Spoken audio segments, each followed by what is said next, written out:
Olá, bem-vindos à terceira edição do Accounting Summit. Muitos de vocês já nos acompanharam ao longo das edições anteriores, por isso já conhecem bem o formato deste evento online. Obrigada por se voltarem a juntar nestes dias de reflexão sobre a contabilidade e a área financeira. Aos que estão a assistir pela primeira vez, sejam muito bem-vindos ao Accounting Summit. Vai decorrer entre hoje e amanhã, das 9h30 às 11 da manhã. Hoje, o nosso dia vai ser dedicado ao Estado da Nação. Vamos analisar os desafios que o setor enfrenta atualmente. Amanhã vamos debater as tendências e o futuro da gestão financeira, sempre muito bem acompanhados por convidados que conhecem profundamente estes temas. Eles vão partilhar connosco a visão que têm. Teremos também a companhia do Nilton, já nos acompanha desde a primeira edição e vai nos brindar certamente com momentos de humor e de boa disposição. Quem também nos acompanha desde a primeira edição é o Grupo Primavera, a Segit Company, patrocinando este evento e contribuindo para o seu crescimento contínuo, trazendo para o debate os temas que preocupam os profissionais dos setores da contabilidade e área financeira. Por falar em debate, todos vocês estão convidados a participarem nestas sessões, têm por isso à vossa disposição um chat, uma sala de conversação que está aberta e que podem ver na barra lateral do lado direito do seu ecrã, onde podem comentar o que vão vendo e ouvindo e podem e devem colocar as vossas questões. Nessa barra lateral também vão ver informação sobre a agenda e ainda poderão avaliar as várias sessões à medida que vão acontecendo. Deixamos desde já o apelo para que de facto avaliem as sessões. Coloquem os vossos comentários, pois só com eles seremos capazes de evoluir nas próximas edições. Por agora, está quase tudo dito, vamos ver-nos mais vezes, mas para já e sem demoras, damos início à sessão de abertura do Accounting Summit 2022 com a pessoa que certamente todos conhecem bem, José Gomes Ferreira, jornalista especialista em finanças e economia. Ele vai traçar-nos o estado da nação. Eu volto depois para a sessão de debate. Até já.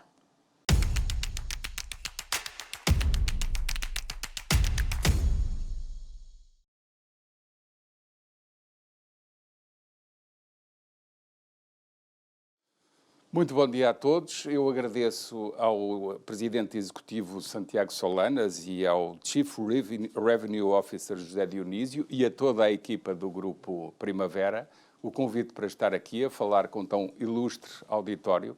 Sei que estou a falar com pessoas que conhecem muito bem o tecido empresarial nacional e também os parceiros internacionais, obviamente.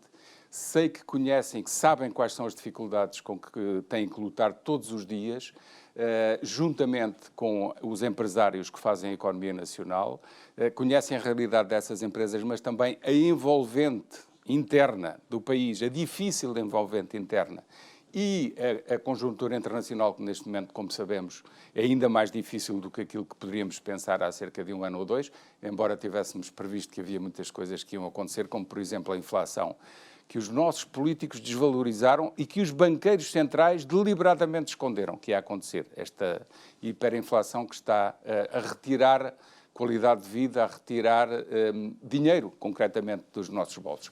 Mas antes disso, eu gostava de fazer uma pequena provocação ao nosso auditório, que é, a Andréa Val disse que eu apresentou-me como um especialista de assuntos económicos e financeiros, mas eu não venho falar de economia nem de finança, eu venho falar de expectativas e de truques de magia, de ilusionismo e da maneira como nós somos guiados na condução, na percepção do que é a condução dos negócios públicos, que constituem envolvente do ambiente em que as empresas têm que trabalhar, que tem muito ilusionismo, que tem muitos truques e que nos fazem, muitas vezes, desviar a atenção.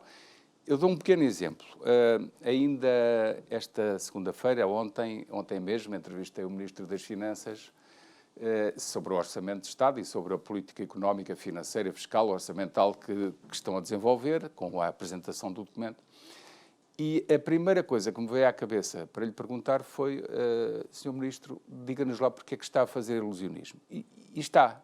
Porquê? Porque com a mão esquerda vai-nos mostrando um conjunto de benesses, de coisas positivas que o Orçamento de Estado parece atribuir às populações, nomeadamente a baixa da taxa do segundo escalão do IRS, a possibilidade de deduzir muito mais em várias cédulas, também para as empresas, de maior dedução de IRC, por aí fora. com a mão esquerda vai apresentando este conjunto de benesses. E nós pensamos, sim senhor, aqui está um governo, titular da ação executiva, que está a gerir o Estado para bem de todos os cidadãos, fazendo o melhor que pode e sabe e consegue para minimizar os efeitos da inflação. Pois bem, com a mão direita, imaginem, com a mão direita, o mesmo ministro desenvolveu uma política fiscal, financeira, orçamental, económica, que leva a que as pessoas tenham uma brutal perda de poder de compra neste ano de 2022. Porquê? Porque nunca agiu em conformidade, no que diz respeito ao Orçamento de Estado, para compensar essa brutal perda de poder de compra. E estou a referir concretamente uma coisa que o Governo podia fazer muito simplesmente, que era ajustar as tabelas os escalões de IRS, para que quem teve aumentos salariais não caia nos escalões seguintes e não seja tributado com um valor muito mais alto. E vejam como, com as duas mãos, uma tem as benesses, a outra tem as maldades, por assim dizer, é governada a coisa pública. E eu dei este pequeno exemplo porque a maneira como é gerida, como são geridos os negócios de Estado, e, sobretudo, no que diz respeito à envolvente das empresas com quem os contabilistas trabalham, tem muito desta política que é de gestão de expectativas e que vai enganando as pessoas. Eu cito um outro exemplo deste Orçamento de Estado, nas minhas conversas, manter sempre uma ligação muito forte à atualidade. O Orçamento de Estado atual tem lá uma taxa, mais uma, que as empresas vão pagar. O nosso auditório sabe muito bem o que é a selva de taxas, de alcavalas, de coimas, de tudo o que quem gera coisa pública inventa para ir conseguir buscar receitas. E agora criaram mais uma. Vão criar uma taxa que é pela utilização de recursos florestais. Vão ser apanhadas as celuloses, as empresas que exploram madeira para fazer móveis, enfim, toda a gente que trabalha no setor. E reparem, a justificação para que esta taxa seja introduzida é para proteger a floresta e para regenerar a floresta e investir na floresta. Agora reparem no que aconteceu, em que já há décadas em Portugal existe uma taxa que é paga através dos combustíveis, 1 ou 2 cêntimos. E essa taxa rende milhões e milhões e milhões ao Estado, que era para um fundo florestal. Para quê? Para regenerar a floresta. Onde é que está a replantação do pinhal de Leiria? Perguntem-se, onde é que está? Portanto, estamos a participar num grande truque de ilusionismo. Para onde é que vai esse dinheiro? Vai, obviamente, para os cofres do Estado. Para quê? Para fazer reduzir o déficit e para que as contas do Estado estejam certas. Recordo a expressão de Fernando Medina, que desde que entrou diz sempre contas certas, contas certas. E ele sabe porque é que tem que ter as contas certas. Porque nós estamos numa conjuntura financeira, nacional e internacional muito perigosa. Por um lado, temos um acumulado de dívida, e atenção, não é só dívida do Estado. Nós falamos muitas vezes da dívida direta do Estado, mas o problema é o somatório das 3 dívidas, ou das 3 grandes bolsas de dívidas. Dívida das famílias, das empresas e do Estado. Não juntamos aqui a da banca, porque a banca canaliza recursos internos e externos para levar até aos agentes económicos e, portanto, estaríamos a falar de uma dívida total que incluiria também o emprestador do dinheiro. E as contas não podem ser assim como o meu conhecedor e erudito auditório sabe. Ora, a dívida total do país anda por 3,5 vezes o PIB, a produção anual, que são mais de 780 mil milhões de euros. É quase 1 trillion, o nosso bilhão, o milhão de milhões, bilhão, quase 1 trillion na linguagem anglo-saxónica. E o nosso Ministro das Finanças sabe disso. E o nosso Primeiro-Ministro sabe que gerir esta dívida é muito complicado.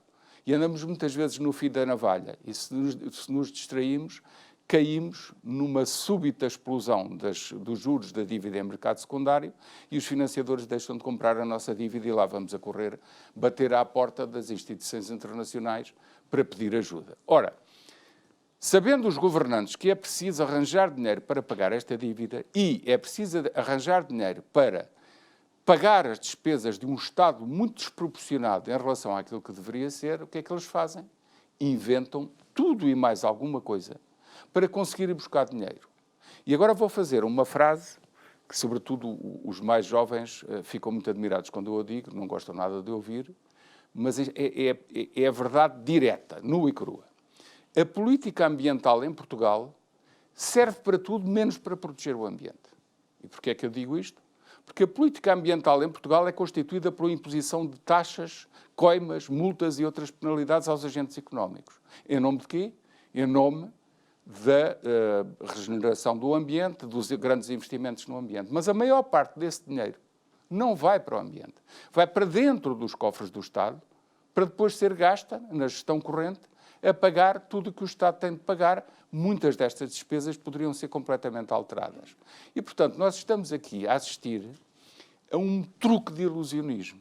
O governo que temos usa as expectativas das populações, nomeadamente dos mais jovens, que sempre defendem a boa proteção do ambiente e a luta contra as alterações climáticas e a adoção de medidas que sejam ambientalmente neutras, por aí fora, e todas essas intenções são nobres. Mas só que as suas expectativas e a nobreza dos seus sentimentos é usada para, em nome desse combate às alterações climáticas e à proteção do ambiente, o nosso governo nos tirar dinheiro do bolso para usar para outros fins. Perguntem-se o que é feito do Fundo Ambiental do Ministério do Ambiente. É gasto em 1001 coisas, das quais nós não sabemos a maioria. Algumas, obviamente, são para investir no metro e na CP e na eletrificação das linhas, isso está tudo certo, e atribuir passes gratuitos a muita gente para evitar que vão de automóvel, está tudo certo, mas a maior parte nós não sabemos para onde vai aquele dinheiro. E, portanto, isto é mais uma questão de ilusionismo, para não se falar das verdadeiras questões que deveriam ser debatidas, analisadas, procurar alternativas, debater essas alternativas e essas propostas de solução e depois aplicá-las. E eu já vou dizer o que é que quero dizer com isto.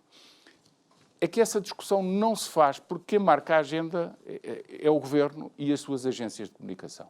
É assim que funciona. E são eles que definem aquilo que querem discutir.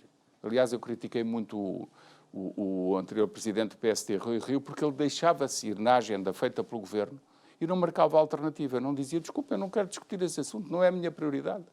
Discuta-se outra. E o atual presidente do PSD vai pelo mesmo caminho, anda muito a reboque da atualidade e não institui ele próprio uma agenda. E o que é que acontece com esta não discussão dos temas fundamentais? O que acontece é que não debatemos as reformas de fundo que poderiam levar a que, em vez de trabalharmos e pagarmos cada vez mais um horror de impostos, taxas, multas e outras penalidades para manter este Estado muito sobredimensionado e para sustentar o serviço de uma dívida brutal, nós não discutimos as coisas ao contrário. Que é, por exemplo, começar a perguntar porque é que não se cria mais riqueza, porque se criar mais riqueza, através da proteção das empresas e através da libertação das empresas desta carga enorme de custos de contexto, criar mais riqueza para depois ter para distribuir, para depois aumentar salários. O discurso que ouvimos é sempre primeiro distribuir e depois ir ver onde é que se vai buscar a riqueza para distribuir e depois aplicar taxas e multas. E andamos neste engodo, nesta ilusão de ótica, nesta pura ilusão de ótica. Mas hoje em dia, atenção que a culpa desta ilusão não é só do Governo, ou dos governos, ou dos governantes, ou dos políticos, incluindo a oposição que se deixa ir nas agendas. A culpa é da sociedade que cada vez mais usa aquilo que é a arma mais mortífera para a discussão pública e para a qualidade da discussão pública, que é a autocensura. E agora vamos estar a perguntar autocensura, mas eu não me censuro. Ai sim, nós censuramos-nos a nós próprios todos os dias na nossa discussão pública em Portugal. Sabem como? Através do maldito pensamento único que impera nas redes sociais. As pessoas hoje em dia estão nas redes sociais, grande parte do seu tempo a dar opiniões, e quando dão essas opiniões, sabem que se saírem fora da linha de um pensamento único, que não as deixa ver outras perspectivas, a seguir estão a ser massacradas por amigos, por conhecidos, por inimigos, por estranhos, porque toda a gente está em contacto com toda a gente, e são completamente arrasados nas suas opiniões. Por isso as pessoas têm medo de ter opiniões diferentes e têm medo de discutir assuntos diferentes. Como esta história da política do ambiente em Portugal, que serve para tudo menos para proteger o ambiente. As pessoas têm medo. Porquê? Porque o valor sacrossanto da defesa do ambiente cega-as completamente à maneira de lá chegar. E isto acontece nas redes sociais. Todos os dias as pessoas se inibem, se autocensuram de discutir as verdadeiras questões do país. E as verdadeiras questões passam por coisas muito simples, como, em vez de andarmos a deixar os governantes roubarem as empresas, porque não há outra expressão, desculpem a crueza da minha linguagem, roubarem as empresas com taxas, multas, penalidades e cada vez mais impostos, a discussão devia ser ao contrário.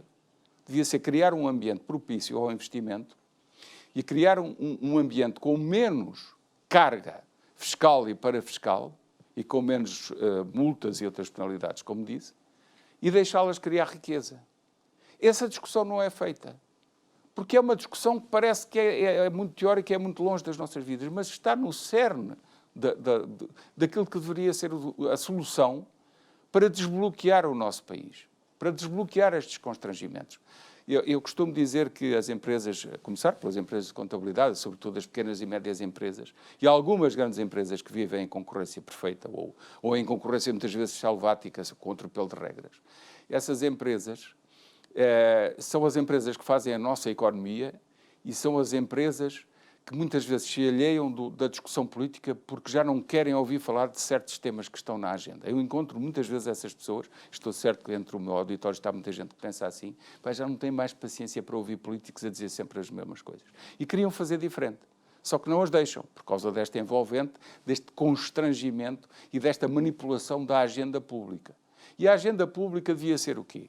Devia ser deixar estas empresas investir, devia ser baixar toda esta carga sobre a atividade empresarial e devia ser deixar as empresas criar riqueza para elas depois poderem aumentar salários e contribuir, justamente, é claro, tem que haver um sistema de redistribuição que o Estado tem que gerir, para depois ajudar quem menos pode e menos consegue neste grande jogo da concorrência, que, como sabemos, deixa pessoas para trás, umas até porque não se querem valorizar e outras porque não podem e porque têm as suas dificuldades, até de formação desde o início, porque muitas vezes a nossa formação nas nossas escolas é o que é, sabemos que muitas vezes não está adaptada e não segue aquilo que deveria seguir para potenciar a sustentabilidade da economia. E agora vamos então a essas questões de sustentabilidade da economia. Uma economia que tem um Estado que gasta quase 50% daquilo que são os recursos, a geração de riqueza em cada ano em Portugal, não é uma economia que possa progredir muito. Não é. Não pode ser.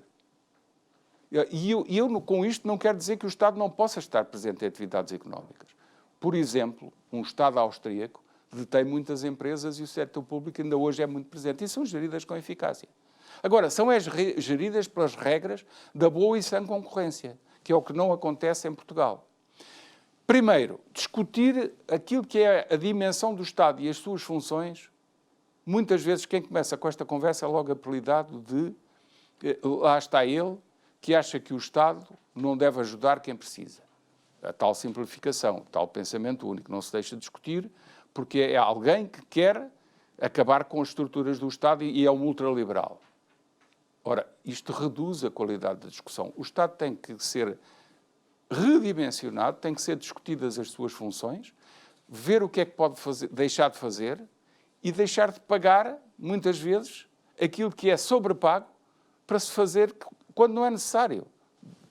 Por exemplo, há pelo menos, contei-os eu, 6 departamentos de perspectiva e planeamento do Estado, dos vários ministérios, quando podia haver só um. Quantos profissionais, não têm culpa de lá estar, alguém os chamou, poderiam ser dispensados para ir para a economia produtiva e competitiva a fazer outras coisas? Não são, estão lá e todas as outras empresas têm de lhes pagar. Depois, o próprio Estado, como vemos, para se manter, aplica regulamentos, burocracias, regras que muitas vezes ninguém percebe. Estou a falar de licenciamentos, o maior cancro que existe na economia nacional. Os licenciamentos para se poder fazer alguma coisa. Voltamos a uma área que é dominada pelas regras do ambiente, o sacrossanto ambiente que ninguém quer discutir.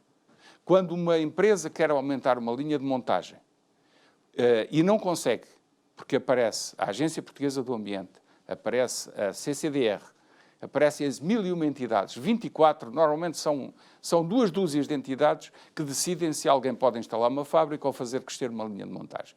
E então aparecem a dizer, não podes mexer aí, não podes crescer, porque passa aí uma linha de passarinhos de rabo azul e tu agora vais estragar a rota dos passarinhos. Ou então encontraram umas rãs pequeninas vermelhas e vais estragar o ambiente. Mas se o empresário disser, eu vou fazer um ecossistema ao lado onde essa vida selvagem que tem que ser protegida na natureza possa progredir, aí eles depois já não dão resposta. É assim que funciona a Agência Portuguesa do Ambiente. É assim que funcionam as regras de licenciamento em Portugal. Maniatando quem quer investir. Isto é de tal maneira gravoso que a SEDES, uma instituição que muita gente conhece, que estuda a realidade económica e social e financeira e orçamental do país, fez um estudo sobre os constrangimentos às empresas. E então, depois de perceber fazer o diagnóstico, que é o mesmo que eu estou a fazer, que as empresas para investir é um horror, é uma via sacra para conseguir passar as 24 entidades e rezar para que todas digam que sim, chega-se à Agência Portuguesa do Ambiente, que está sempre no princípio e no fim da linha, e não responde, não defere os projetos de investimento, e mais do que isso, escreveu a SEDES num relatório nunca desmentido pela própria Agência do Ambiente, não atendem os telefones aos empresários que ligam para lá. Imaginem, não atendem.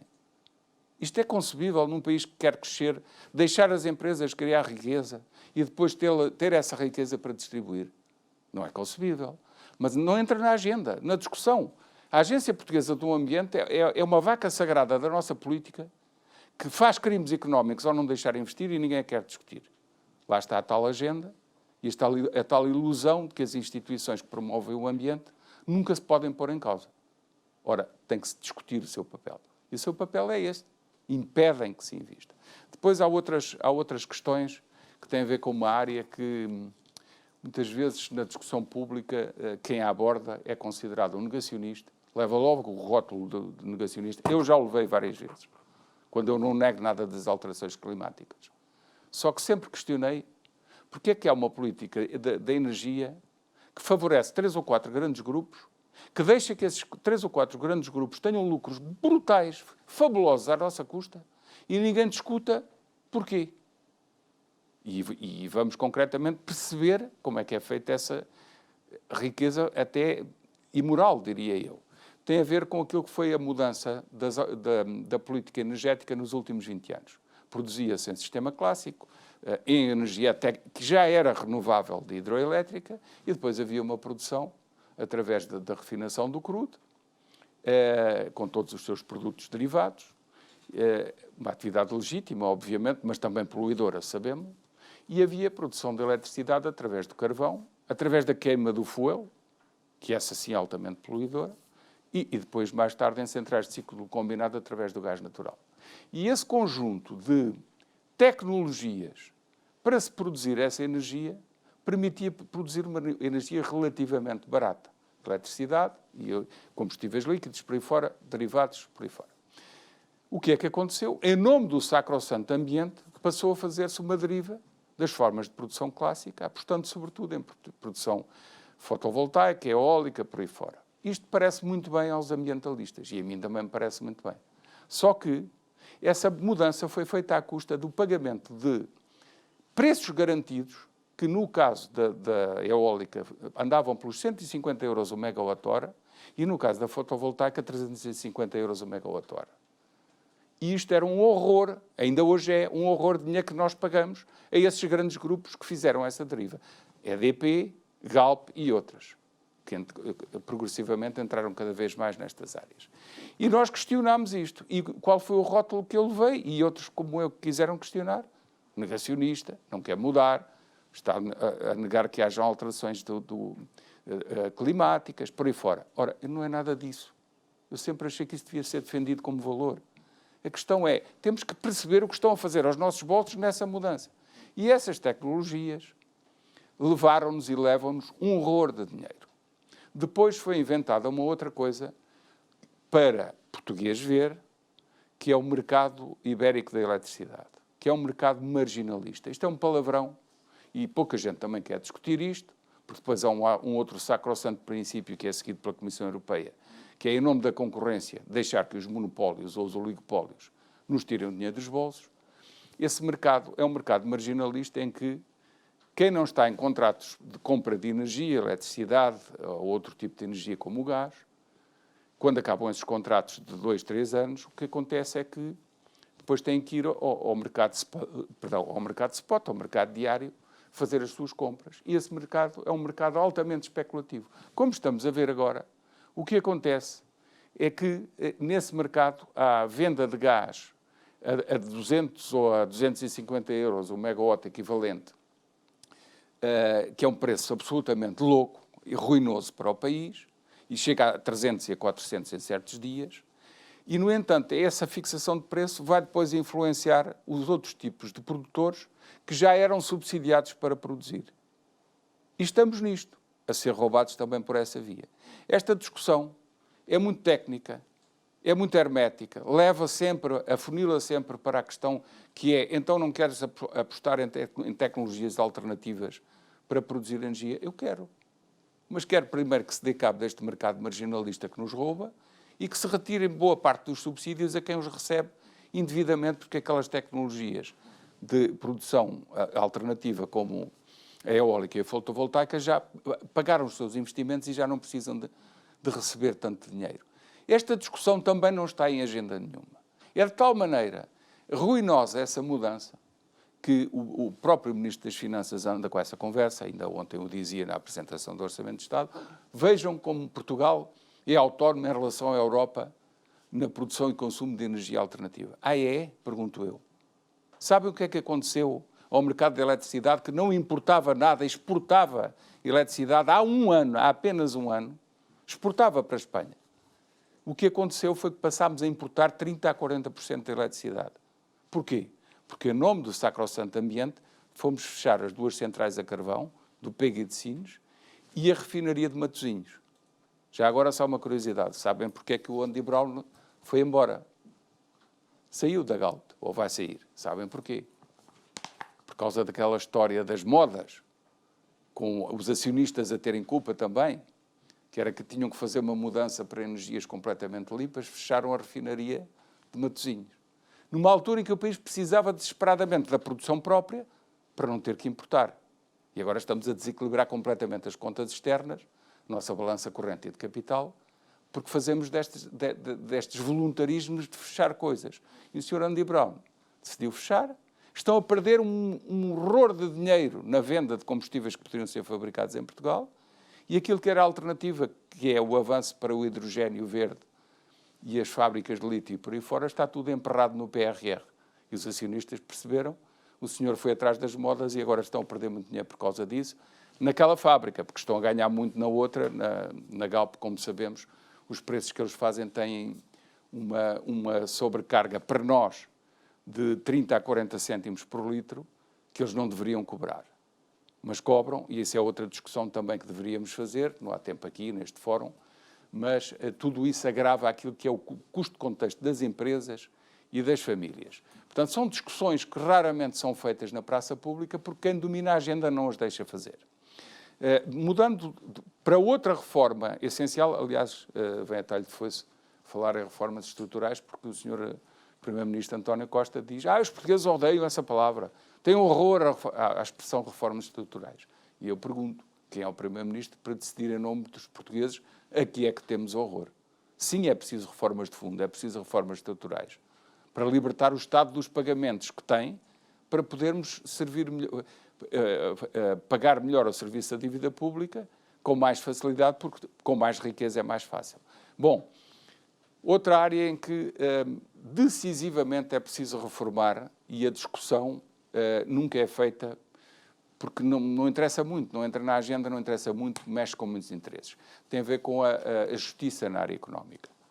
O nosso país precisa desesperadamente de um novo funcionamento dos tribunais, das instâncias da justiça e do combate à corrupção.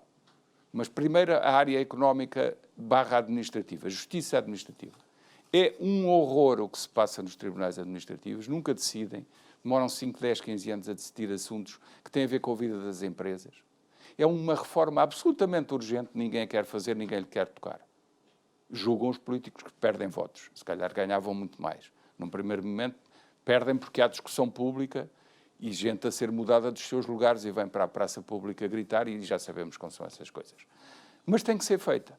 Depois, na área da corrupção, aquilo que os portugueses ouvem ou ouviram de procuradores-gerais, de uma Procuradora-Geral da República, de procuradores adjuntos, que isso é a corrupção em Portugal, é uma pequena corrupção. É um engano pensar assim. E as leis que temos para combater esse fenómeno são leis absolutamente inócuas. Eu fui há 2, 3 anos convidado para falar sobre corrupção num fórum que era organizado pelo Tribunal de Contas e que estava marcado para o Parlamento. E eu esfreguei as mãos de contente e disse, vou lá dizer o que penso, porque era lá, no Parlamento, que estaria a solução do problema e é lá que estão as causas dos problemas. É quem faz as leis de forma a garantir que a corrupção moral dos negócios do Estado continua. E o que é que eu quero dizer com isto? Quero dizer com isto que os grandes negócios de Estado que favorecem meia dúzia de grandes empresas, que não são aquelas de que falámos há pouco, que vivem em mercado concorrencial, esses grandes negócios de Estado são protegidos por leis que lhes garantem rendas garantidas. Voltando à atualidade, reparem como no Orçamento de Estado estão 1.000 milhões de euros, que muita falta fariam para distribuir às famílias e às pequenas empresas, para os ajudar a combater a inflação, a mitigar a inflação. Estão lá 1.000 milhões de euros. Sabem para quê? Para compensações financeiras pedidas pelas parcerias público-privadas, das quais metade, 500 milhões, são as rodoviárias. Imaginem que até a ANA, a empresa de aeroportos, que agora vai aumentar as tarifas aeroportuárias, exige 260 milhões de compensação financeira na sua parceria público-privada, que é a gestão dos aeroportos, porque entende que foi prejudicada durante a pandemia. Estão a ganhar rios de dinheiro outra vez. Ganharam antes. Tiveram uma baixa relativa durante a pandemia, julgam-se no direito de tirar 260 milhões dos nossos bolsos. E o Governo vai lá pôr o dinheiro porquê? Porque a lei obriga a que, se o Tribunal decidir, o Estado tem que pagar. E porquê é que, muito provavelmente, o Tribunal vai decidir? Porque vai agir de acordo com as leis que foram feitas no Parlamento para proteger estas parcerias público-privadas que são ruinosas para nós. Ruinosas. Que cheiram a corrupção por todo lado e que, sobretudo, têm uma corrupção moral implícita e explícita que tem a ver com o objetivo que prosseguem, que seria feito por muito menos dinheiro se o Estado tivesse gerido muito melhor estes negócios. E, portanto, nós vemos aqui, mais uma vez, o passe de mágica, a magia que é feita com o orçamento, que é apresentado como uma grande redução da carga fiscal para as famílias e que depois tem lá inserido um alçapão para pagar aos interesses, que muitas vezes são os interesses que financiam os partidos para concorrer às eleições. É uma história muito negra é uma página muito negra da nossa democracia, essa página do financiamento através destes grandes interesses para os partidos que, por sua vez, aparecem representados no Parlamento. Eu estaria aqui muito mais tempo a falar sobre dossiês que não são abordados porque o pensamento único não o deixa, a falar sobre negócios que parecem altamente virtuosos, mas que na verdade não o são. Não vou roubar-vos muito mais tempo, peço apenas que reflitam nesta realidade. A pior forma de censura hoje em dia é completamente diferente da censura do tempo do Estado Novo, que era uma censura de lápis azul, objetiva, sobre partes de texto, partes de representações de espetáculo, canções, tudo o que nós sabemos. Hoje em dia a autocensura é a pior forma de censura. É a pessoa sentir-se inibida na sua empresa, na sua organização, na associação, no bairro, no café, na família, de discutir estes assuntos todos. E nós fazemos-lo a nós próprios. Autocensuramos-nos. É o que os governos querem e, sobretudo, os governos que não querem mudar, querem viver no mesmo comodismo de sempre e a fazer passos de mágica para nos dar a entender que eles é que resolvem os problemas todos, que nós não sabemos o que é o nosso melhor caminho, não sabemos escolher o caminho e andamos nisto. E eu estou em crer que muita gente pensa pela sua cabeça. O auditório, que é um auditório de gente trabalhadora e que faz a nossa economia, sabe que é assim, há assuntos que deveriam ser debatidos, que deveriam estar na agenda pública, e eu faço-vos um apelo, obriguem a que esteja na agenda pública. Tornem-se politicamente muito mais proativos, politicamente no sentido da cidadania. Assumam causas, obriguem a discutir estas grandes questões, porque só assim é que nós conseguimos fazer com que os políticos mudem. Eu estou certo que vamos conseguir. Muito obrigado pela vossa atenção, foi um gosto enorme estar aqui.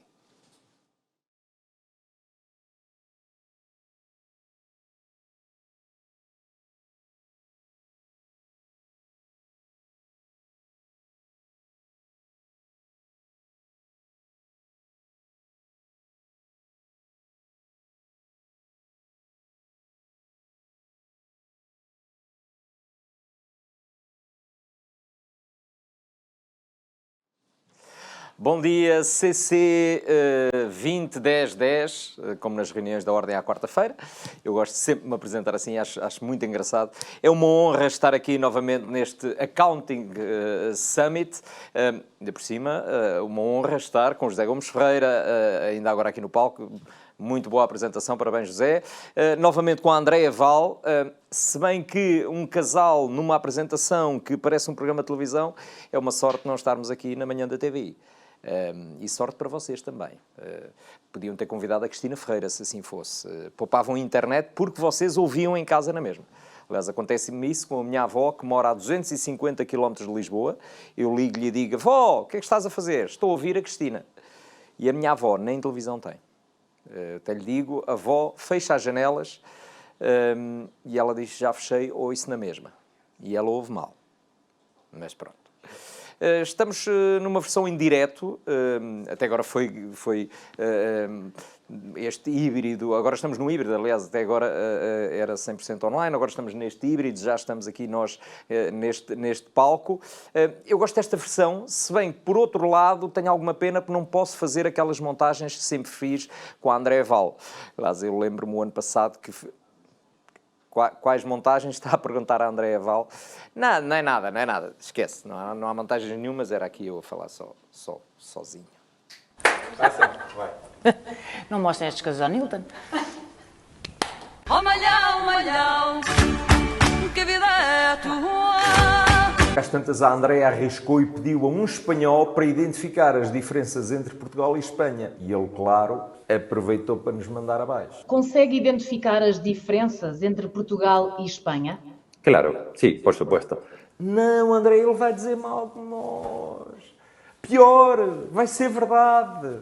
En España hay más competencia. Quer dizer, vocês contratam a Andreia Val, uma das melhores profissionais da área em Portugal, quer dizer, ela passa a sessão toda a dizer que está muito claro e vocês não escurecem.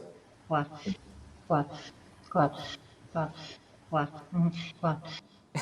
Pior, estava muito claro e muito calor. Deixaste claro. Se fosse água fresca... Mas isto é ótimo, para tu deixares cair.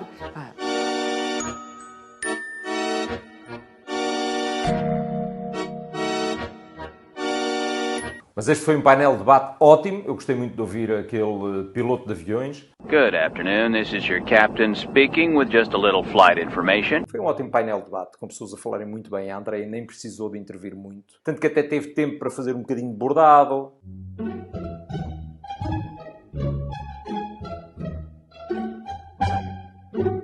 Ajeitar o cabelo. Até teve tempo para passar creme nas mãos.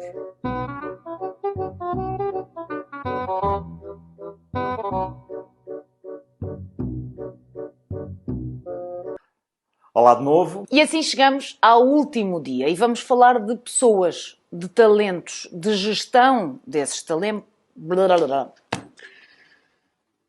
E assim chegamos ao último dia e vamos falar de pessoas, de talentos, de gestão desses talentos.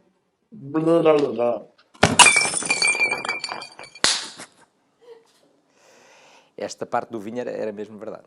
Partiu agarrar... Não, mentira. Daqui a nada vou falar-vos do José Gomes Ferreira. O José Gomes Ferreira que neste momento eu não sei como é que o vamos tirar daqui, porque eu não sei se vocês perceberam, foi cacetada nas finanças, foi cacetada em grandes grupos económicos, no governo. Bem, vamos fazer um resumo daquilo tudo, mas eu não sei se ele não vai ter que ficar a morar aqui, neste estúdio, porque estão ali à espera dele, de certeza. Agora, eu estava aqui a pensar em vocês, contabilistas certificados, eu gosto esse nome. Vocês são um bocadinho como o farmacêutico. São as pessoas que mais sabem sobre as vidas das pessoas. O contabilista sabe tudo. Há pessoas que põem mulheres, maridos, contratam detetives privados para espiarem o outro. Não, vão ter com o contabilista. Se ele estiver a ir almoçar com outra ou ela ir almoçar com outro, o contabilista sabe disso tudo. Vocês são um bocadinho o contabilista, lá está, é como o farmacêutico. Vai a senhora à farmácia com a filha, bem, a minha filha ainda é virgem, o farmacêutico deve saber. Eu sei o que ela vem aqui comprar com o namorado. Vocês são uma espécie de a mãe e a avó juntas. Ai, estás a gastar muito dinheiro. Ai, tens ido de jantar fora todas as semanas. Ai, vais trocar de carro outra vez. Sabem tudo. O único problema do contabilista é que vocês não controlam o site das finanças. É uma coisa que ainda não inventaram um site, um Viagra para o site das finanças, para quando está em baixo, só tem que esperar. E porquê que está em baixo? A pergunta é essa. Porque vocês vão todos ao mesmo tempo. Eu acho que devia inventar um sistema de senhas e depois iam X à vez lá. Agora, eu resolvi ligar para lá, para as finanças, para perceber o que é que se passa com o site. Eu não liguei como um técnico de suporte informático, isso era demasiado óbvio. Eu liguei para saber porque é que o site está em baixo, mas com outro tipo de profissional, que acho que pode ser por aí, a via. Ligou para o Ministério das Finanças. A sua chamada está em linha de espera. Ministério das Finanças, bom dia. Bom dia. É o seguinte, eu estive a falar aqui com o meu toque e ele disse-me que as finanças estão em baixo. Estão em baixo como assim? Em baixo no sentido da própria ascensão da palavra. Mas que estão em baixo, que é o site que não está a funcionar, é isso? Não sei, a expressão é dele. Nós na psicologia preferimos chamar uma inatividade anímica, uma falta de hiperbole, de alegria, entende? Pois eu não estou a perceber. Mas repare que eu estou a ligar porque o meu código deontológico assim me obriga, não é? Eu não posso estar a saber que há alguém em baixo e não intervir. Obviamente, sendo profissional da área, queria também perceber em que é que poderia ajudar. Qual é a sua área? Eu sou da psicologia. Queria fazer a entrega da declaração de IRS, é isso? Pois não sei, ele é leigo na matéria, pressentiu que algo não estava bem, não é? Sim, mas o site que não está a funcionar, é isso? Pois não sei, nós na psicologia classificamos isto por várias layers, não é? Camadas. Claro que o cidadão comum leigo tende a colocar tudo dentro desta umbrella que é o em baixo, não é? Pois, o site, aliás, tudo o que tem a ver com o pagamento de impostos é da competência da autoridade tributária, não é aqui connosco. Mas tem noção que a negação configura como primeira regra num quadro depressivo. Não faço a mínima ideia. Eu vou-lhe dar aqui alguns números de telefone e o senhor tenta junto deles, está bom? Junto à autoridade tributária. Exatamente, sim. Lá está. Não admitir e culpabilizar terceiros. Então falamos de um quadro pandémico com várias pessoas em baixo. Não sei. Bem, o meu toque não me falou nisso, até é mais preocupante do que eu pensava, mas estamos cá. Portanto, quem está em baixo são eles e não vocês, é isso? Eu não faço a mínima ideia quem é que está em baixo. Nem sequer sei o que é que se refere quando diz que está em baixo. Está em baixo, está triste, cabisbaixo, sem vontade. E se calhar era melhor esclarecer junto do seu técnico oficial de contas. Sim, mas ele é contabilista, não saberá designar isto da melhor maneira. Não é um profissional. Pois, é melhor perguntar a ele o que é que ele quer dizer com isso. Ele dirá da forma que sabe, não é? Ele faz o alerta, aí intervêm os profissionais, não é? E depois cada paciente tem o seu caso. Isso, claro, é uma questão muito mais complexa e técnica. Mas, é como lhe disse, tudo o que tem a ver com o pagamento de impostos é da competência da autoridade tributária, é outro organismo, não é mesmo aqui connosco. São outros edifícios. Ok. Portanto, aí não deu conta de nada. Não. O Ministério das Finanças não. Peço desculpa fazer esta pergunta, mas também não estaremos aqui a configurar num quadro em que as pessoas, quando estão nesta situação, não admitem, portanto. Mas qual situação? Do estar em baixo. Onde as pessoas estão em baixo? Sim, como ele referiu, como o meu toque referiu. Pois é, sim, eu não sei o que é isso, quando as pessoas estão em baixo se admitem ou não admitem. Eu não sei o que é que ele quer dizer com isso. O melhor é primeiro esclarecer junto dele o que é que ele quer dizer com isso. Não sei se é o site que não está a funcionar e depois sim, tentar falar com a autoridade tributária. Muito bem, certíssimo, pronto. De qualquer maneira, não sei se aparece aí o meu número ou não. Sim. Se precisar de alguma ajuda, alguma coisa, ou ir alguém, também contactem, porque há profissionais para ok, isso. certíssimo, está bom, certíssimo. Então, já agora só um momento para eu apontar aqui. Ora, 932... Está bom, certíssimo. Qual é o seu nome? Carlos Mota. Psicólogo, é isso? Psicólogo, sim. Está bom, certíssimo. Muito obrigado, bom dia. Muito obrigado. Obrigado. E ficou com o meu número de telefone. Cá burro. Amanhã tenho as finanças à porta. Tadinho do site, estava em baixo e o senhor das finanças nem percebe. O site não está bem na vida. Bem, vamos trabalhar, que isto não é só galhofa. De volta à grande Andréia Val. Até já.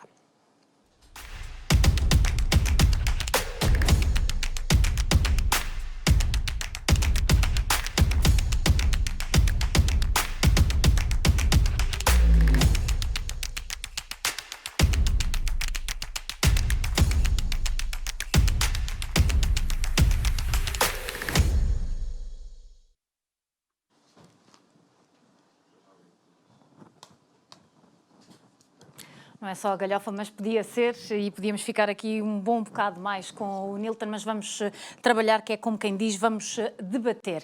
Antes de apresentar os meus convidados, quero apenas lembrar para quem nos está a seguir nesta terceira edição que há um chat disponível na barra lateral do lado direito do seu ecrã. Já sabe que pode deixar comentários, sugestões, perguntas.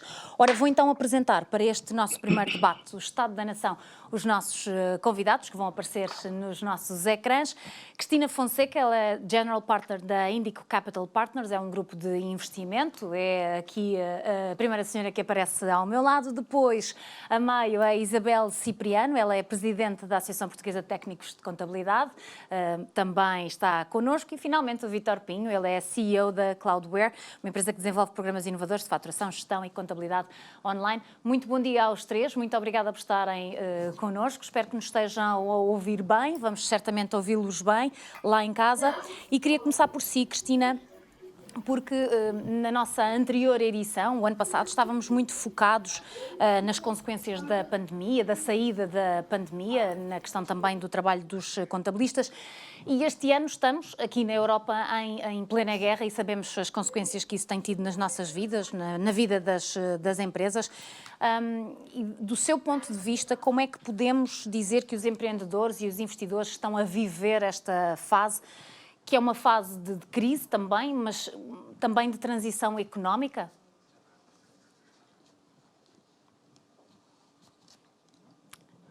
Eu penso que a Cristina talvez nos tenha ouvido. Confirme, Cristina? Não ouvi. Então eu vou repetir a pergunta, não tem problema nenhum. Mas confirme só com a cabeça que me está a ouvir agora. Sim, agora estou. Pronto. Dizia eu, Cristina, que na edição anterior da Accounting Summit estivemos muito focados nos efeitos da pandemia, no pós-pandemia, e que isso também interferia muito no trabalho e na vida das empresas. Este ano estamos em plena guerra e, para arrepiar aqui a minha questão de há pouco, como é que os investidores e os empreendedores estão a viver esta fase, que é de crise de transição económica? É assim, de forma cautelosa, eu diria, tanto do lado das empresas como do lado dos investidores, tem havido um bocadinho de cautela, sobretudo na área tecnológica. Portanto, eu sou investidora tecnológica, nós procuramos as empresas mais promissoras portanto, normalmente investimos um capital que pode ir de 100 mil euros a 10 milhões de euros. Portanto, ajudamos as empresas, né? somos mais ou menos os olheiros do investimento. Tentamos encontrar talentos numa fase inicial, com capital e com a nossa experiência. Ajudamos essas empresas a tornarem-se casos de sucesso, como é o caso da Talkdesk e outras empresas tecnológicas às quais nós estamos ligados. Portanto,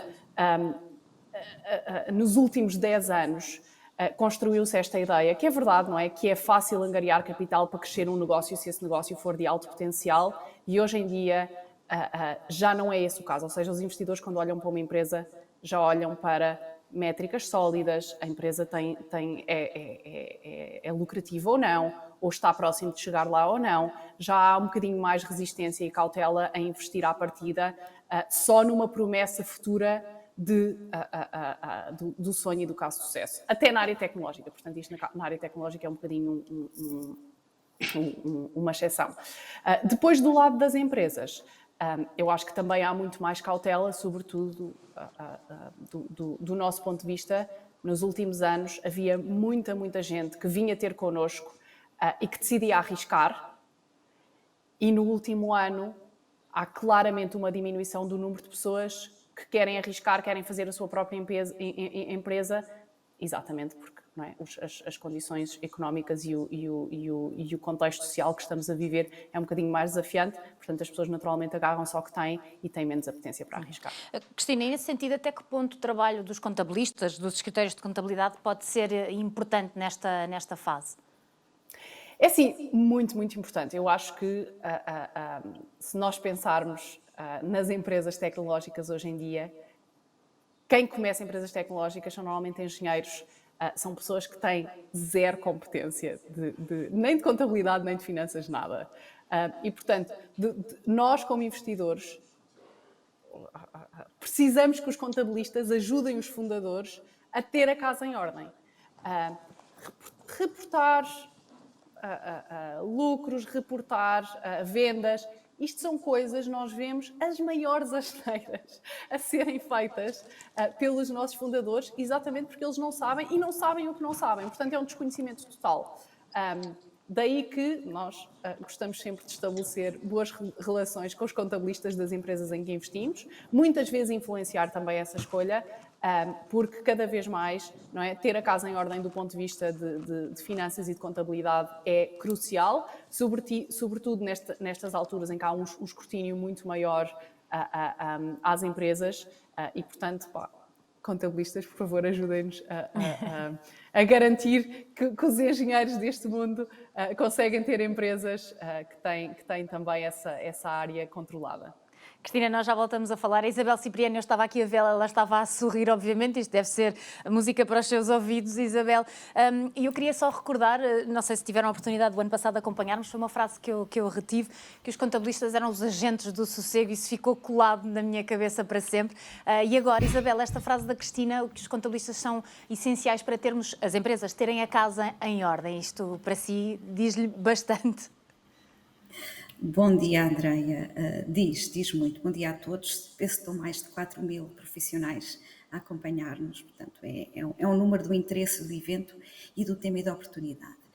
Eu adorei ouvir a Cristina. Foi a primeira vez que a ouvi e obrigado por valorizar o trabalho do contabilista. É de facto essa a tónica.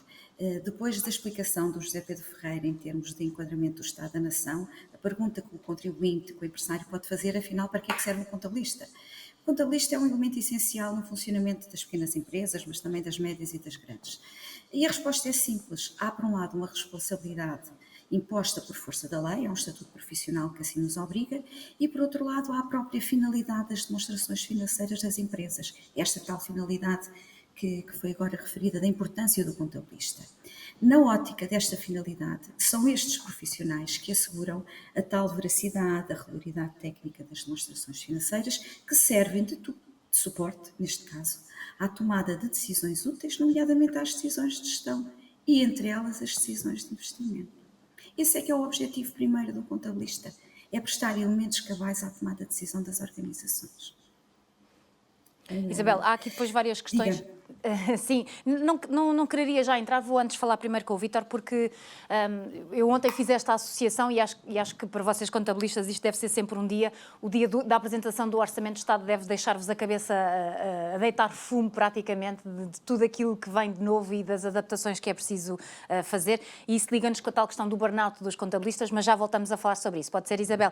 Queria introduzir o Vítor Pinho, a quem digo já bom dia. Vítor, estamos aqui nesta tal combinação de saída da pandemia, estamos em período de guerra na Europa e afeta não só a Europa, mas o resto do mundo, e estamos aqui com aquela palavra horrível que ninguém quer dizer, a recessão. De que modo é que este cenário também afeta as empresas de contabilidade e as empresas que, como no caso da Cloudware, desenvolvem softwares e tecnologia para ajudar estes profissionais? Obrigado, André. Bom dia a todos. E obrigado pelo convite e parabéns à organização, aos meus colegas. O que acontece hoje é que o contabilista, de facto, como dizia a Cristina, é pouco valorizado. É pouco valorizado pelo empresário, muitas vezes pelo desconhecimento, e também, por outro lado, também valoriza pouco o engenheiro. Muitas vezes os contabilistas não tiram partido, portanto, das ferramentas que estão ao seu dispor, portanto, e têm que mudar. E este contexto da pandemia e este contexto da guerra e do que vivemos, portanto, vai nos obrigar a mudar também as nossas formas de trabalho. Portanto, a pandemia veio proporcionar uma forma de trabalho remota e, através de ferramentas online, portanto, colaborativas, que aproximam os contabilistas dos seus empresários, o contabilista tem hoje ao seu dispor, portanto, a forma real de fazer contabilidade digital, sem papéis. E isto muda muito, muda porquê? Porque o mercado deixa de ser um mercado local. Nós sabemos que grande parte dos escritórios de contabilidade em Portugal são escritórios muito pequeninos, portanto com 2, 3 pessoas, às vezes, 4 pessoas, que trabalham para minifúndios. Portanto, porquê? Porque há uma relação presencial do contabilista e do seu cliente. Tal como aconteceu com a banca, que através da transformação digital da banca, hoje a nossa relação com os bancos já não vou a uma sucursal de um banco com uma presença física, eu, através da internet, através de um canal online, através da app, é a minha forma de me relacionar com o banco. Será também, num futuro próximo, a realidade da grande maioria dos contabilistas. Portanto, eu hoje em dia, aconteceu uma situação muito caricata, que foi, este fim de semana fui a uma pizzaria, um restaurante italiano, e tirei uma fotografia à fatura como foi entregue. E o senhor do restaurante dizia, que lhe agrafa aqui o talão do pagamento? E disse, não faça nada disso. E tirei a fotografia e disse, olha, já está no meu contabilista. E o senhor do restaurante dizia, bom, tem muita sorte com o seu contabilista. Portanto, de facto, os empresários começam a valorizar esta relação digital com o contabilista, e isto vai abrir portas para que o contabilista deixe de prestar serviços de contabilidade apenas para os clientes que estão à sua volta e possa prestar serviços de contabilidade para qualquer ponto do país, para clientes de outros países.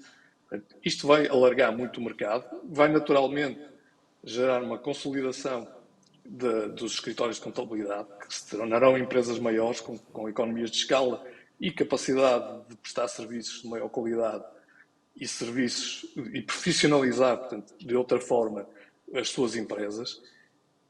Portanto, nós devemos olhar, e eu penso que os contabilistas devem olhar para este fator da pandemia e para a transformação do trabalho local para trabalho remoto como uma grande oportunidade para transformarem também os seus processos e olharem para as ferramentas que nós estamos a construir e que, através da engenharia e da tecnologia que hoje temos à nossa mão, portanto, criar facilitadores para eles próprios transformarem também a sua forma de trabalho. E isso vai marcar a diferença. Vítor, deixou aqui uma questão importante e eu queria colocá-la à Cristina e à Isabel. Primeiro à Cristina. Cristina, há pouco dizia que vocês funcionam um bocadinho como os olheiros do investimento. Se pudesse dar conselhos também, penso que faça parte também do vosso trabalho, o que é que diria para os empreendedores procurarem nos contabilistas, tendo em conta, por exemplo, a descrição que o Vítor fez agora?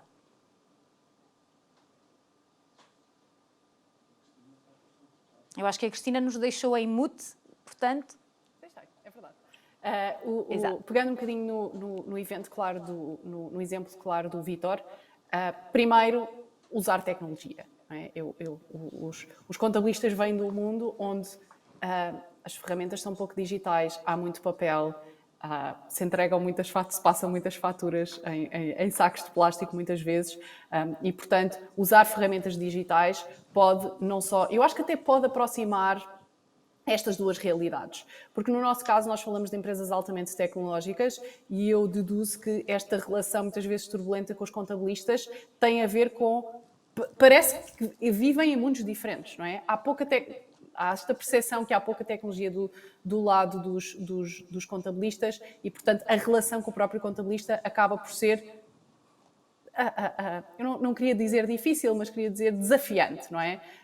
Eu pegar no meu molhinho das faturas, pôr no envelope e ir entregar ao contabilista. Portanto, usar tecnologia acho que seria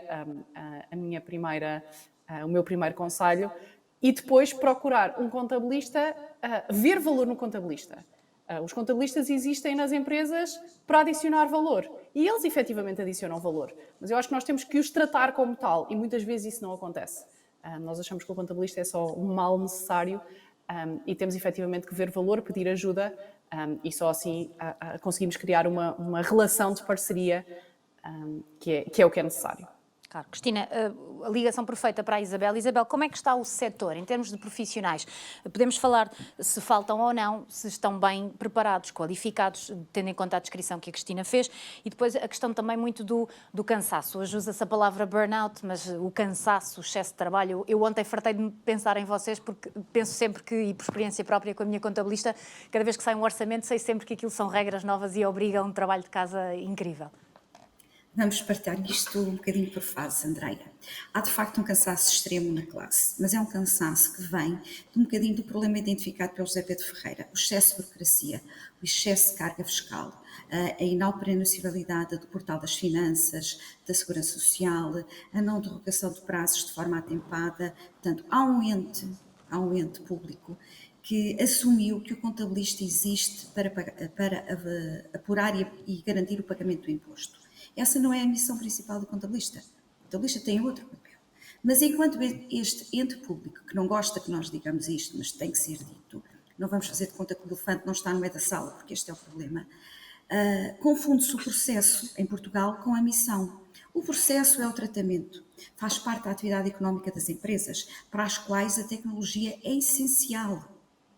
Eu trabalho com ligações remotas há mais de 17 anos. Não é uma novidade para mim. Mas não ser uma novidade para mim não significa que estejamos todos a caminhar ao mesmo ritmo. Há muitas assimetrias em Portugal e temos que as respeitar e ajudar a desgrimir e a procurar aproximar esta realidade, tendo em conta uma necessidade que é a satisfação das empresas e a garantia dos investidores. E para isso é preciso haver profissionais qualificados. E onde é que eles estão? Sentem-se desinteressados por este tipo de profissão porque olham para a profissão pela ótica fiscal e não pela ótica da contabilidade. O resultado, a função das empresas é gerar lucro. Se desse lucro que é gerado houver lugar à tributação do imposto, é uma consequência, não é a causa nem a finalidade. Como é que podemos solucionar isto? Era a pergunta de chave que a Andreia nos deixava. Mitigar estas situações. Combater e desenvolver sistemas privilegiados para comunicação, porque é como no portal das finanças.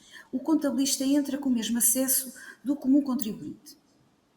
Porque é que não foi ainda desenvolvido pela AT, à semelhança daquilo que o Ministério da Justiça fez, sítios para os advogados? Porque é que o contabilista, sendo um interlocutor privilegiado, não tem canais privilegiados? É uma pergunta e um desafio para a informática.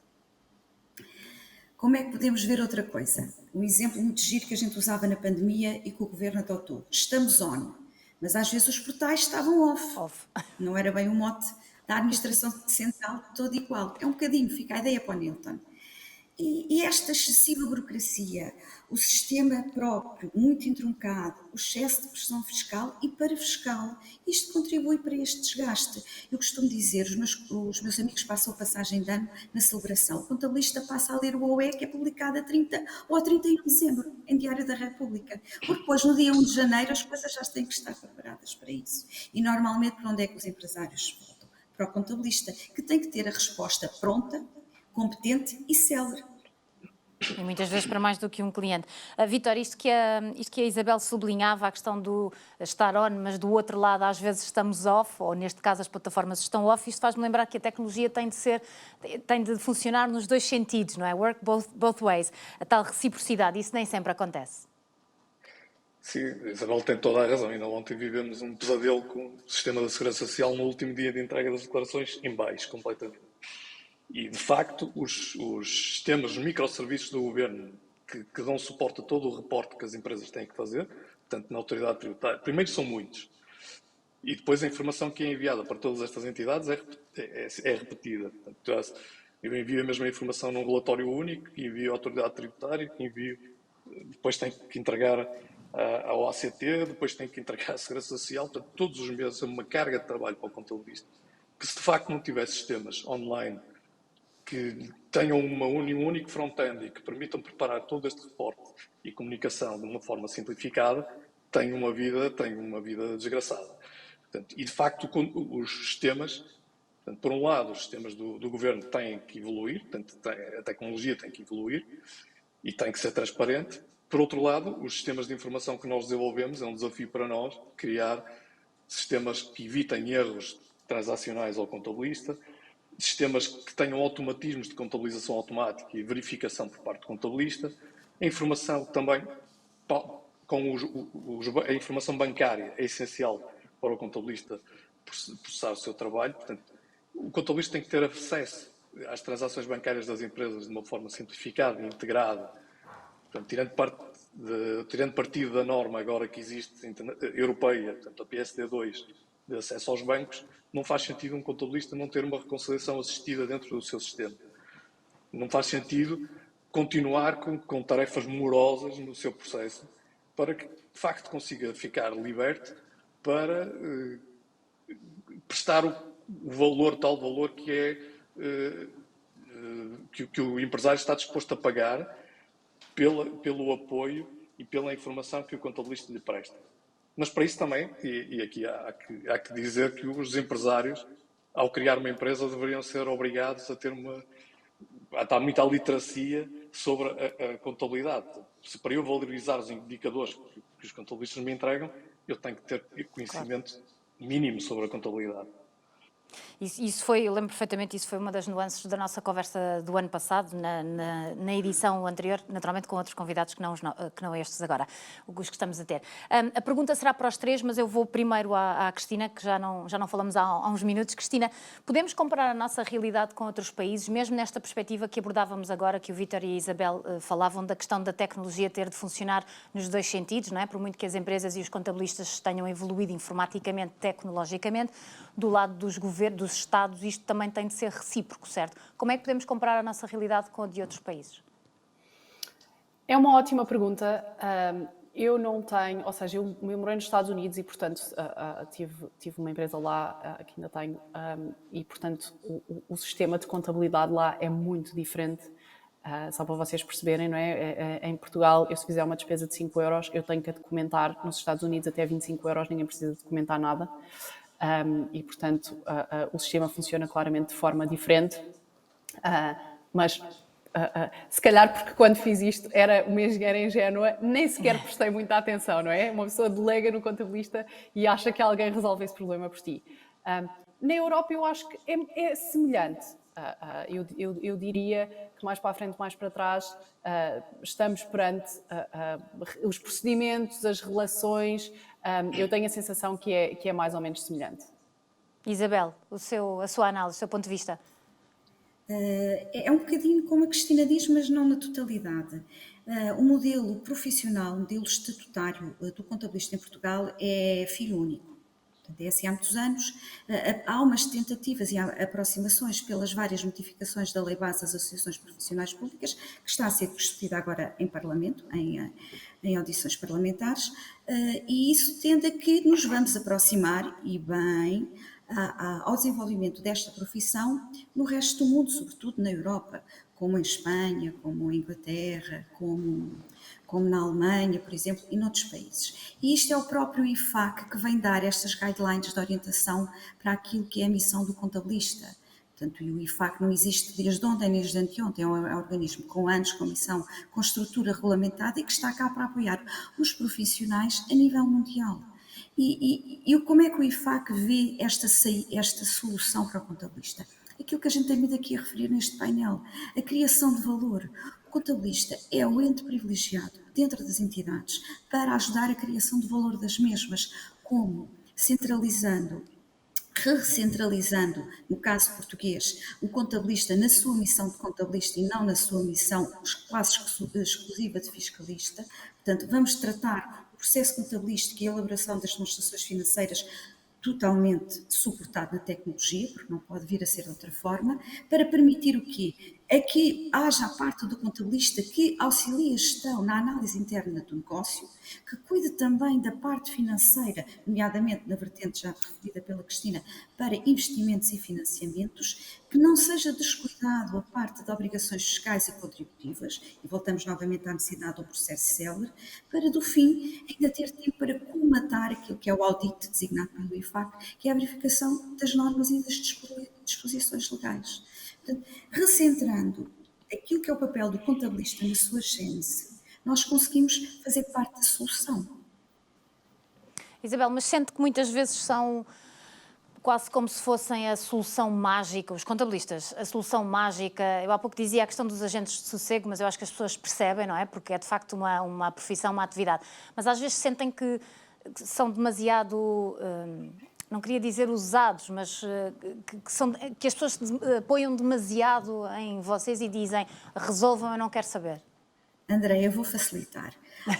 Como já foi identificado, nós não somos os agentes do sossego, somos os agentes do desassossego. É uma espécie de agentes funerários, um mal necessário. Às vezes somos vistos assim. Agora é outra ideia para o Nilton. Porque é preocupante. Porque o contabilista, e eu lembro-me quando comecei a trabalhar há mais de 26 anos, na empresa, o empresário até me veio perguntar o que é que era preciso para a filha casar. Só me faltou eu dizer, tens licença para casamento? Não, em Portugal ainda não há licença para casamento católico para mulheres. Portanto, é este o ponto do ridículo. Há, como foi referido pelo Vítor, um grande grau de iliteracia. Não há uma escola para empresários. Começa logo por aí. Portanto, ou os empresários se fazem a si mesmo, e a tendência por vezes é fazer por via uterina, e já vimos que temos muito maus resultados, não é? E é o contribuinte que paga essa fatura, ou então temos que olhar com responsabilidade.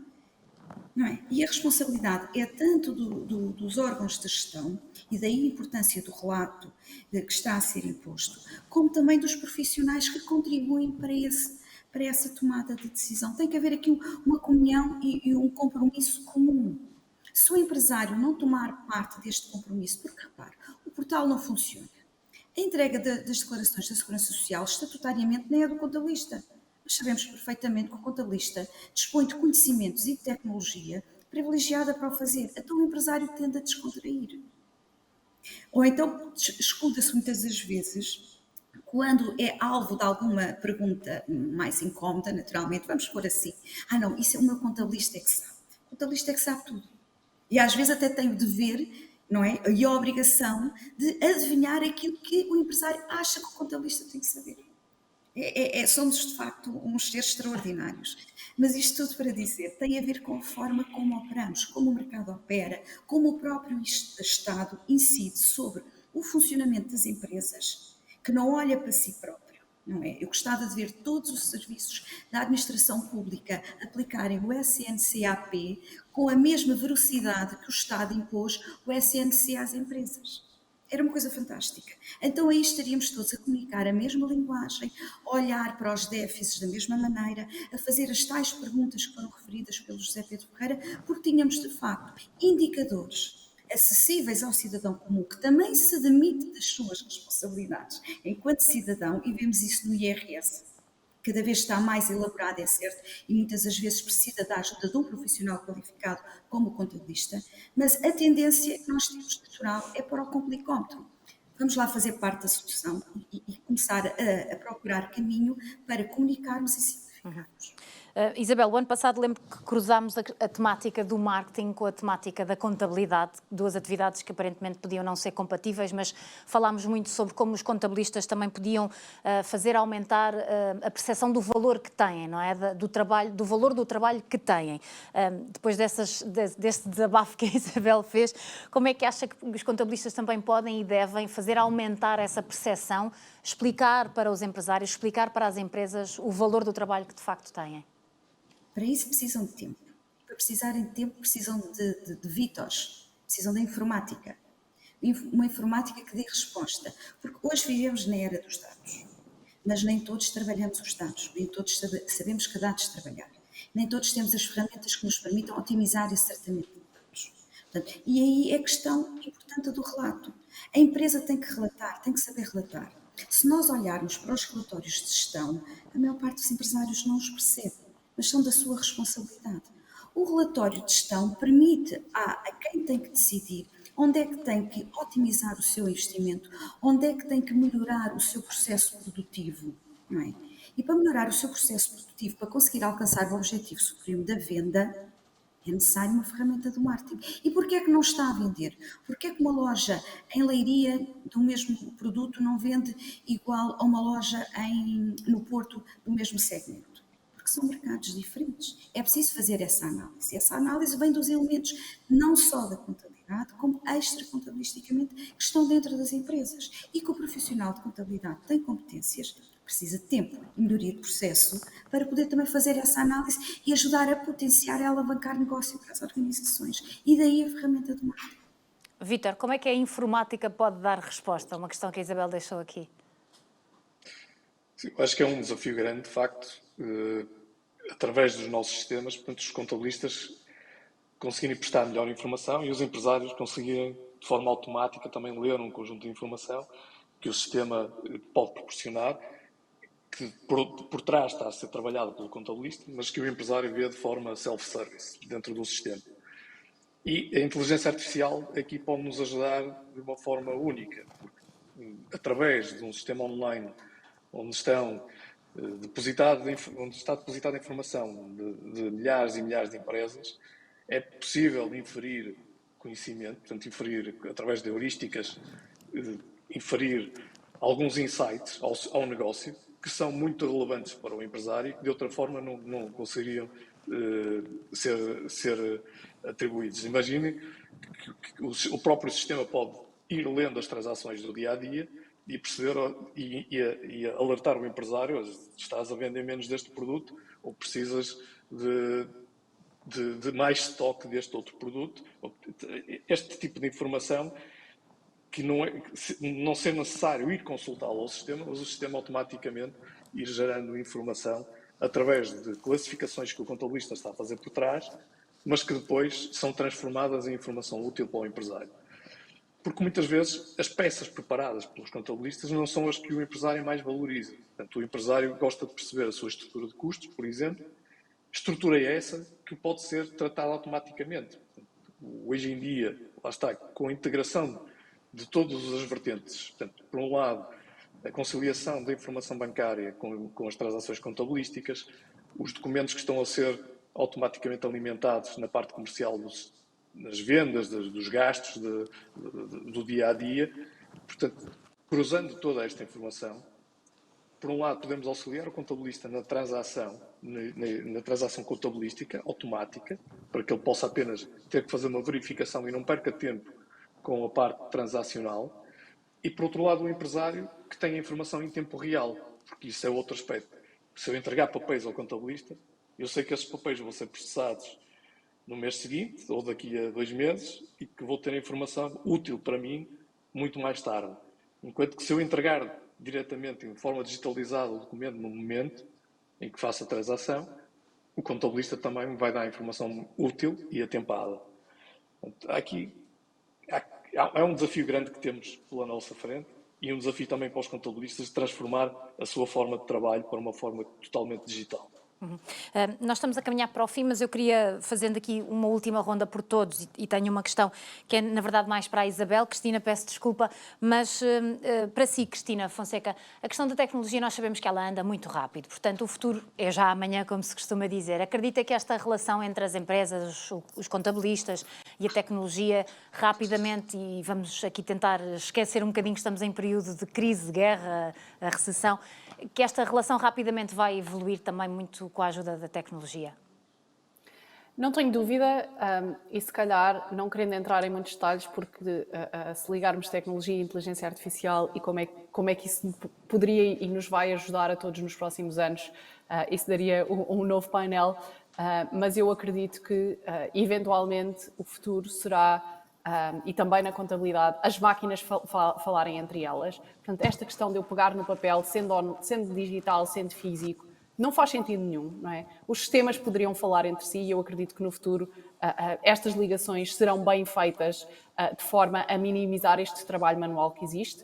Portanto, nos próximos 10 a 20 anos, vamos assistir a uma diminuição do trabalho manual e repetitivo cada vez mais, e o papel dos contabilistas e o papel dos humanos será muito mais de adicionar valor, de ser advisors, de ajudar os empresários a ser melhores gestores e a trazer estes insights, só me ocorrem palavras em inglês, desculpem, não faz mal, adicionais.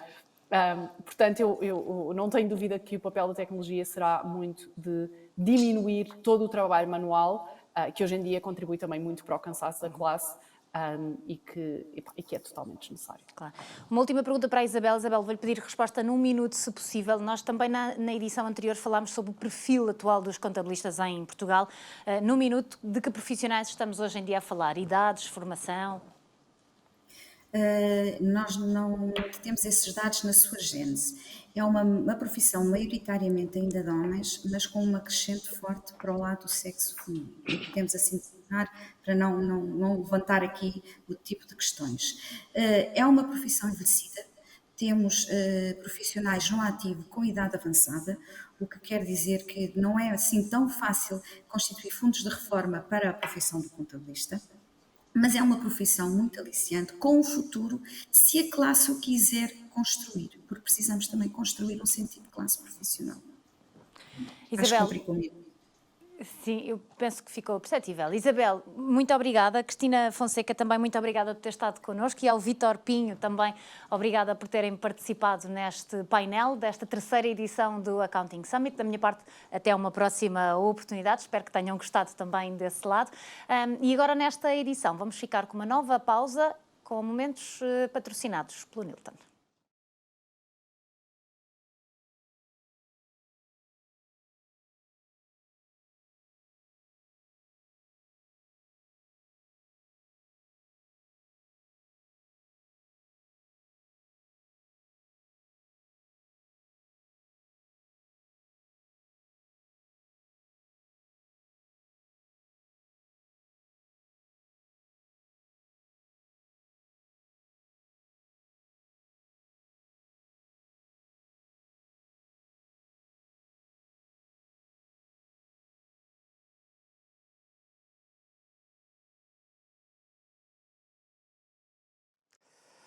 Ora, muito obrigado, Andreia. Bem-vindos novamente. Eu estava, antes de mais, gostava de falar um bocadinho sobre a intervenção do José Gomes Ferreira, que eu estava a analisar. A Andreia anunciou que o José Gomes Ferreira ia revelar o Estado da Nação. Eu acho que bastava 10 segundos para isso, não era preciso meia hora. Bastava dizer e pronto, estava revelado o Estado da Nação. José Gomes Ferreira, como eu disse há pouco, cascou no governo, nas finanças, nas redes sociais, nos grandes grupos económicos, na Agência Portuguesa do Ambiente. Não, quer dizer, na Agência Portuguesa do Ambiente, não, só disse que era a vaca sagrada da nossa política. Por acaso nem cascou muito e disse que eles não atendiam o telefone, nem nada.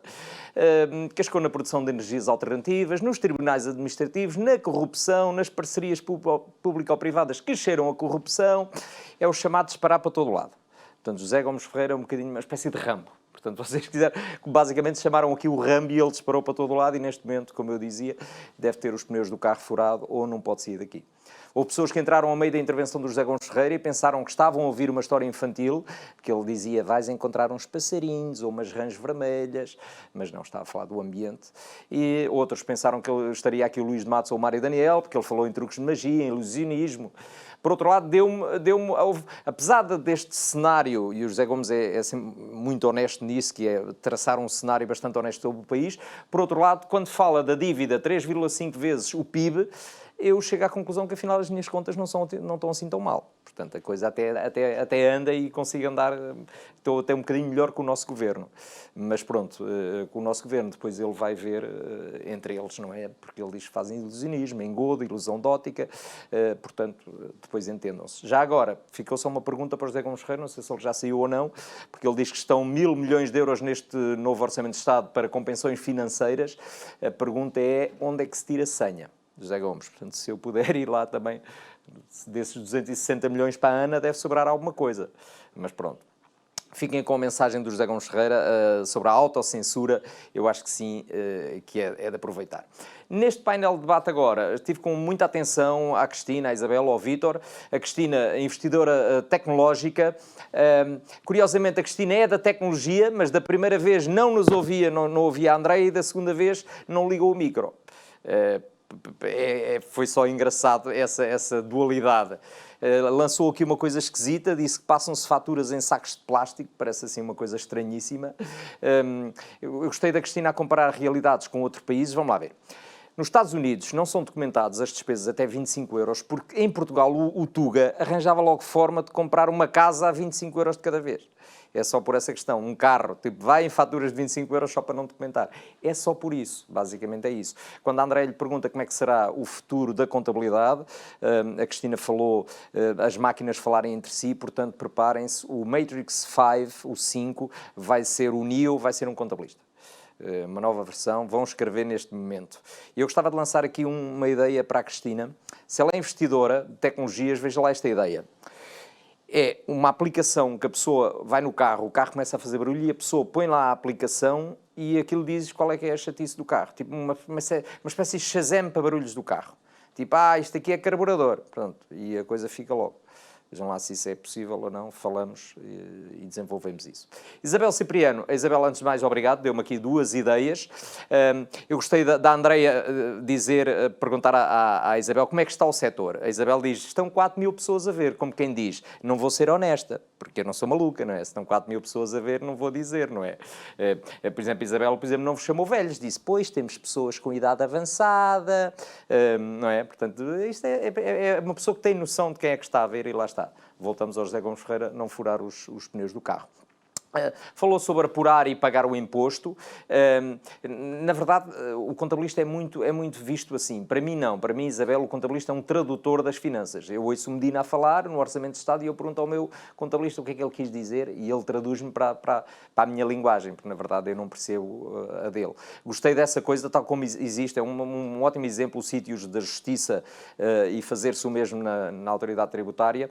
É uma espécie de uma sala VIP. Basicamente, é isso que a Isabel pediu. É uma sala VIP para os contabilistas. Chegam lá e pronto, e entram à vontade e ficam ali a falar até uns com os outros. Um bocadinho como os chats da ordem, mas na autoridade tributária. A Isabel queixou-se da questão do 31 de dezembro, é verdade, o meu irmão é contabilista também, um dos meus irmãos, e eu percebo isso. Mas, por outro lado, o meu irmão poupa muito em passagens de ano. Já viram o preço que está às passagens de ano, hotéis, essas coisas todas. Eu vou para a Madeira, gasto 1.000 e tal euros, o meu irmão fica em casa a ler e poupa uma data de dinheiro. Quer dizer, é preciso ver também as coisas, não é assim, não é? É como tudo. Vamos lá ver. Só uma dica para a Isabel, para terminar. A Isabel utilizou muito a palavra guidelines, deviam ter posto em baixo diretrizes. Só para as pessoas, tipo, o que é que a Isabel disse? Era isso. Pronto, só uma dica, só de tradução. Próxima vez podemos ter a tradução em simultâneo. O Vítor Pinho, antes de mais, fiquei com pena dele porque roubaram-lhe os fios dos fones. Não é? Porque a Isabel e a Cristina tinham, o Vítor não tinha fios dos fones. Até estava a falar mais alto por causa disso. Começou logo a mandar bocas. Não sei se perceberam. O Vítor entra e diz logo, o contabilista não tira partido das ferramentas. Só faltou mostrar logo o catálogo da Cloudware. Olha, temos aqui isto e isto. Ele basicamente estava a vender. Pronto, disse que foi numa pizzaria ao fim de semana, achei estranho, ele tirou foto do talão e mandou para o contabilista, nem postou. Que as pessoas fazem, olha bem isto, uma pizza a este preço, e as pessoas postam. O Vítor vê-se logo que é da área. Criação de uma empresa e da literacia, eu acho aí é uma parte não há piada, é mesmo, aliás, até em criança as pessoas deviam perceber isso, e até na escola. Eu acho que na escola primária, eu muitas vezes explico aos meus filhos como é que funciona, e o IVA e essas coisas todas, tipo, estás a ver este dinheiro não é do pai. Este dinheiro eles emprestam, estes 23% durante um tempo, e depois o pai tem que devolver aos senhores. E eu aí concordo. Um sistema de gerar informação que avisa o empresário que está a vender mais ou menos deste produto, que ensina o empresário, quer dizer, vamos lá ver, Vítor, também há empresários que percebem como é que funciona aqui a máquina. Nós temos casos de sucesso em Portugal. Ainda há dias estava a ver a história de um empresário, o André Ventura, criou uma startup só com um empregado e uns anos depois, pouquíssimo tempo depois, já tem 12 empregados. Quer dizer, portanto, há pessoas que percebem como é que a coisa funciona e até está a funcionar bem. Acho que aquilo até está a andar muito bem. Mas pronto, na verdade, a conclusão que eu tiro disto é que temos excelentes profissionais, no vosso caso. Sim, podem tirar mais partido das ferramentas, é disto que estamos a falar, a mensagem é muito essa. Mas também, eu acho que passa muito também pela atitude. Porque há empresas, por exemplo, embora tenham melhor intenção no mercado, às vezes a atitude não é correta. Eu às vezes, por exemplo, vou na rua e vejo cartazes de empresas em que as pessoas estão a dizer que trabalham muito bem, mas, no entanto, estão de braços cruzados. Não é? E isto é esquisito. Eu chego a pegar no telefone, ligo para estas pessoas, não é só desta marca, é de várias, e digo, olha lá, tu de braços cruzados has vender grande porcaria, deixa. E as pessoas ficam, mas quem é que fala? É porque às vezes a mensagem não passa. É um bocadinho como aqueles restaurantes e bares. Isto acontece muito nos bares. Pessoa 3 da manhã, está cheio de vontade de fazer xixi, está num bar, já bebeu uns copos, vai à casa de banho e o que é que encontra? A mensagem errada, cromossomas. E a pessoa fica lá a olhar para aquilo, já a fazer xixi pelas pernas abaixo e a dizer, espera aí, cromossomas, eu sei isto, que isto é 10º ano. Eu sei isto. E o que é que isto quer dizer? Que não está a passar a mensagem. Portanto, acima de tudo, o foco deve ser esse. Ferramentas, trabalho, mas também a mensagem que está a passar. E relativizar um bocadinho. Esta questão, há pouco brincámos aqui com a questão do site das finanças. Vamos lá ver. Vocês às vezes têm pressões e com as quais têm que relativizar um bocado. Portanto, é um bocadinho isso. Como a Isabel dizia, não havendo ainda essa sala VIP como há nos sítios na Justiça, vocês têm que relativizar. A minha mensagem é, quando estão numa situação dessas, vão ao site das finanças, utilizem o princípio do daltónico. O daltónico olha para o cubo mágico e diz, já está feito. e não está para se chatear. Portanto, é um bocadinho isso. Relaxem, porque o vosso trabalho também é muito agressivo e desafiante, às vezes. Um abraço e até amanhã. Agora, a Andréia Val.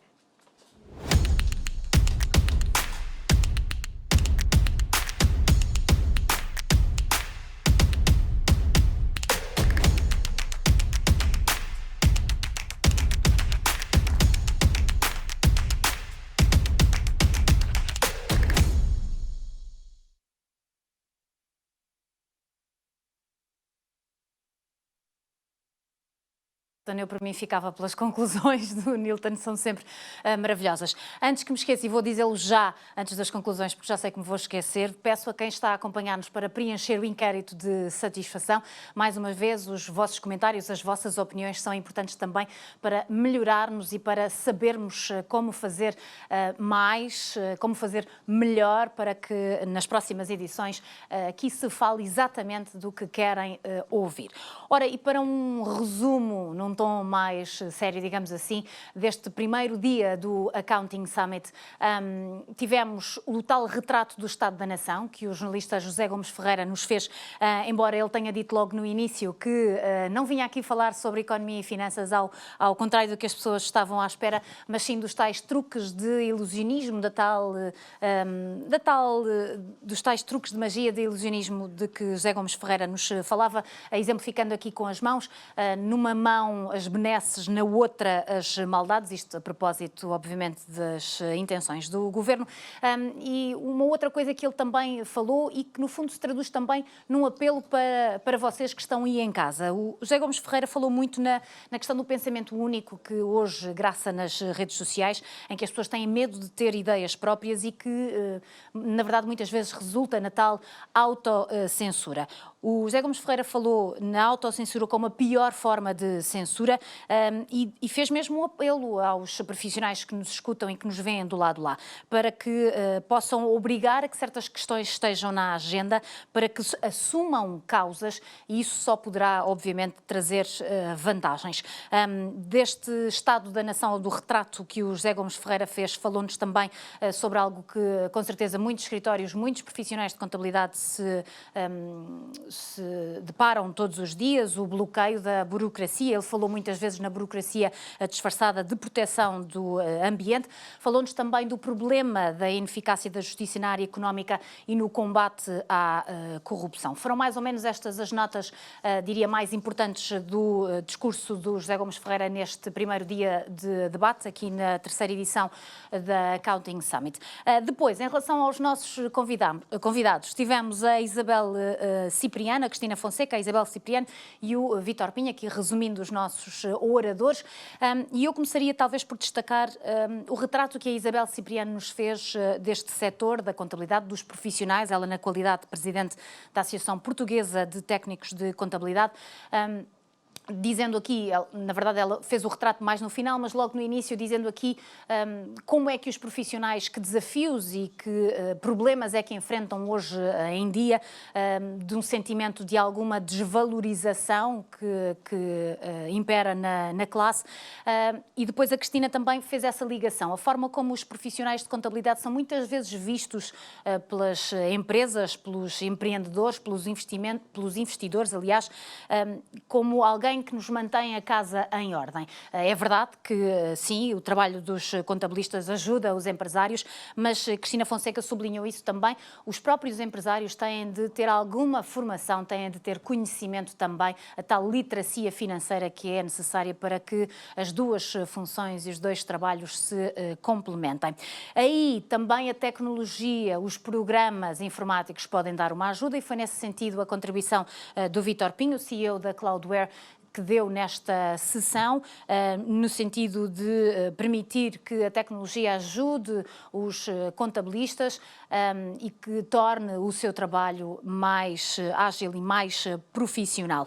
Foram estas mais ou menos as notas desta nossa primeira edição, em que comparámos também, tentámos comparar aqui a forma como não só os contabilistas têm de estar preparados e têm de estar modernizados tecnologicamente, mas como do outro lado a própria máquina do Estado Estado tem de responder também a estes desafios. Estamos numa fase de transição, estamos a sair de uma pandemia, estamos em plena guerra e, por isso, numa fase de transição para todos os profissionais, incluindo os do setor da contabilidade. Foram mais ou menos estas questões. Falámos também, e lembrando aqui que a Isabel Cipriano fez muitas referências ao atual estado do setor dos contabilistas, em que há uma falta de profissionais no setor.